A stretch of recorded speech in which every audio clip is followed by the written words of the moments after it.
Yeah, like how deep do you want me to get into these questions? As deep as you feel comfortable. Okay.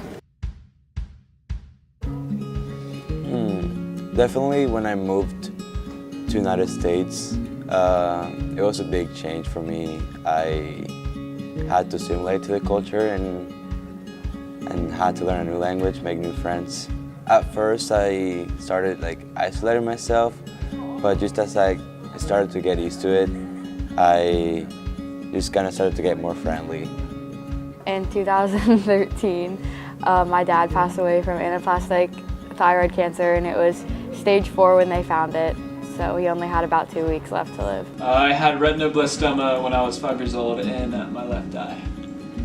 I battled anorexia my 8th grade and my freshman year, and I overcame them. I mean, I did therapy and I guess the more typical things, but I think just a big thing about dealing with hardships is knowing that there is a way to overcome them always, and the things that you have to deal with might not be fair to you, but if you put in work, you'll definitely be able to overcome them. When I was younger, the last word in the sentence would jump to the first, and all the words would move around, so it was hard for me to attempt to read the book.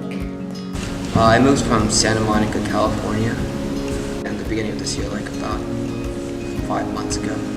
My family had a house fire, and last December, and it kind of just wasn't that great. We had to move out of Worthington because I grew up on the east side of Columbus, and this is 2009, 2010 or whatever, and my family had to file for bankruptcy, and we got evicted from my house. So we had to move somewhere else, and we were able to move to Worthington, and that kind of changed everything. But when I started student teaching, I had to change just my day-to-day lifestyle. I was now responsible. I had to figure out how to be responsible. I had to wake up in the morning, I had to get to school on time, I had to do all these things that I wasn't used to doing. I think my biggest support has been my mom. I think while I was still very sick, she was there for me all the time to cry, be with me, cried and all of those kinds of things. And through my recovery, she's been really helpful. Definitely all my friends. I always hang out with my friends to distract myself. My parents helped me the most. My immediate family and my friends and my friend Olivia Berry, who I basically lived with.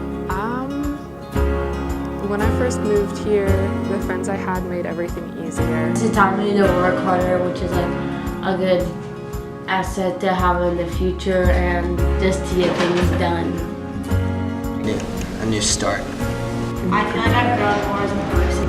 That I got pretty friendly, and that I'm a pretty sociable person, and pretty easy to talk to. So I needed this experience to grow more, so I think that it changed in some aspects for the better for me, just so that I could mature more, and yeah, so yes, it definitely changed. I was now responsible. I had to figure out how to be responsible. I had to wake up in the morning, I had to get to school on time, I had to do all these things that I wasn't used to doing.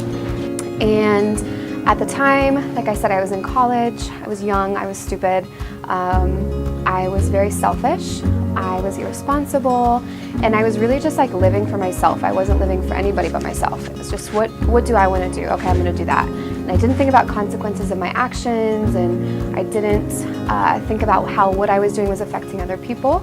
But when I started student teaching, it really made me grow up because I realized I have something bigger to live for. I have these skills and these talents and this responsibility kind of as a member of a society to contribute something.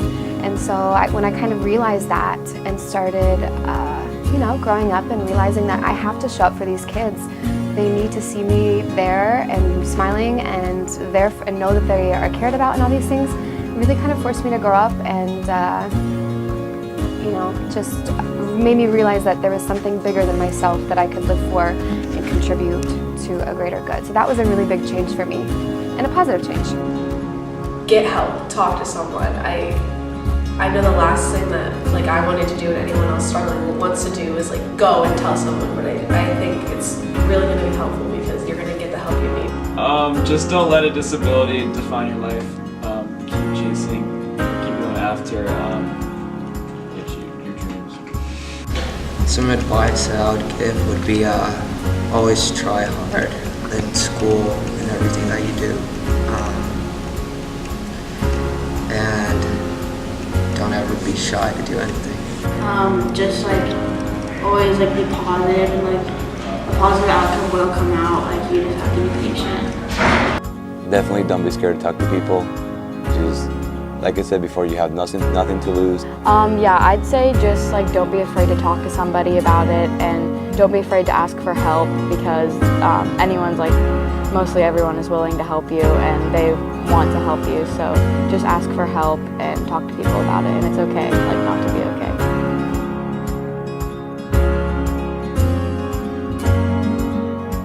We can be kind. We can achieve. We can grow. We can learn. We can overcome.